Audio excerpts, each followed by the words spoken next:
नमस्कार, आप देख रहे हैं 10 समाचार पत्र। बिहार और झारखंड की तमाम बड़ी खबरों के साथ मैं हूं कीर्ति तिवारी। चलिए खबरों की शुरुआत करते हैं। हजारीबाग पुलिस एवं कोबरा बटालियन टीम के द्वारा संयुक्त अभियान के क्रम में गोरहर थाना क्षेत्र के पातीपीरी जंगल में हुए मुठभेड़ में भाकपा माओवादी के 3 टॉप इनामी नक्सलियों को मार गिराया गया है, जिसमें सहदेव सोरेन केंद्रीय कमेटी सदस्य जिसके ऊपर इनाम 1 करोड़ रुपए था, Raghunath Hembram Jharkhand special area committee सदस्य जिसके ऊपर 25 लाख तथा बिरसेन गंजू जोनल कमेटी सदस्य जिसके ऊपर 10 लाख इनाम शामिल था। पुलिस ने मारे गए उग्रवादियों के पास से 3 AK-47 राइफल सहित उग्रवादी संगठन से जुड़े अन्य वस्तुएं बरामद की हैं।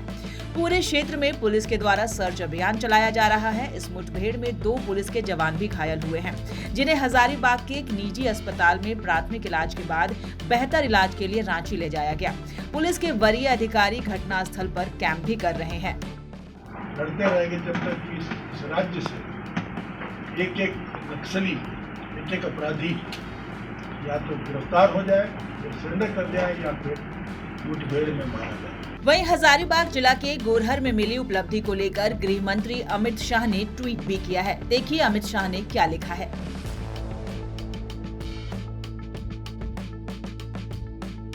खबरों में आगे बढ़ेंगे और बात करेंगे इंजीनियर्स डे के। विश्वेश्वरैया के 164वें जन्म दिवस के मौके पर रांची के शौर्य सभागार में झारखंड इंजीनियरिंग सर्विसेज एसोसिएशन के द्वारा इंजीनियर्स डे का आयोजन किया गया, जिसमें मुख्य रूप से मंत्री सुदेव सोनू, मंत्री दीपिका पांडे, मंत्री योगेंद्र महतो सहित बड़ी संख्या में इंजीनियर्स शामिल हुए।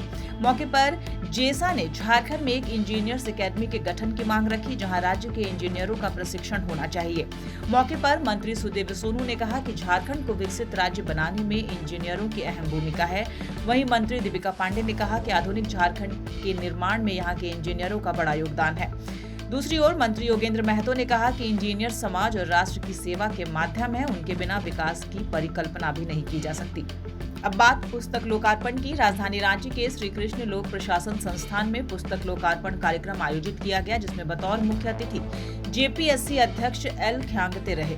वही विशिष्ट अतिथि मुख्यमंत्री के प्रधान सचिव अविनाश कुमार के साथ अन्य अधिकारी भी मौजूद रहे। कार्यक्रम में प्रशासनिक सेवा से सेवानिवृत्त डॉक्टर सुनील कुमार सिंह की पुस्तक का लोकार्पण किया गया। इस अवसर पर लिखिए परिचय पुस्तक की विशेषताओं पर और प्रशासनिक दृष्टिकोण से उसके महत्व पर चर्चा की गई।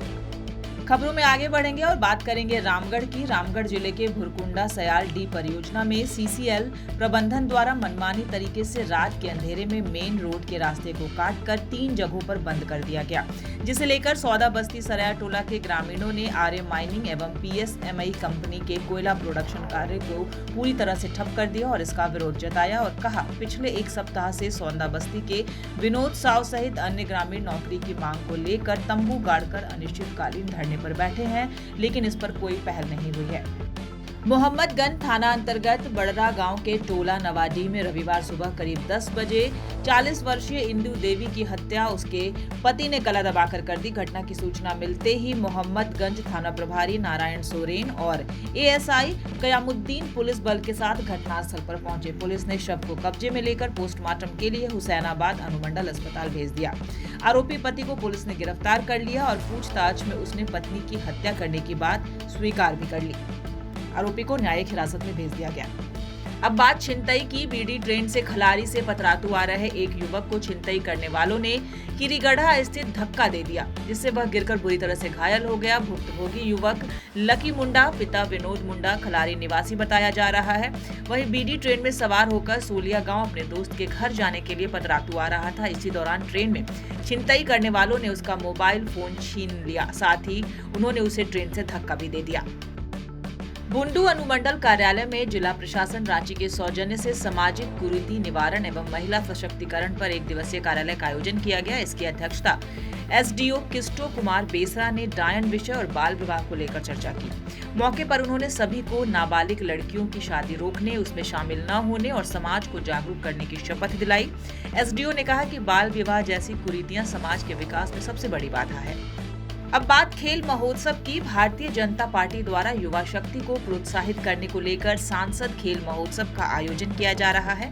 21 सितंबर से 25 दिसंबर तक विभिन्न चरणों में यह आयोजित होगा। इस संबंध में राज्यसभा सांसद प्रदीप वर्मा ने प्रेस कॉन्फ्रेंस कर बताया कि इस खेल महोत्सव का उद्देश्य युवाओं में छिपी प्रतिभाओं को सामने लाना है, खेल भावना को बढ़ाना और ग्रामीण तथा शहरी स्तर पर खिलाड़ियों को मंच उपलब्ध कराना है।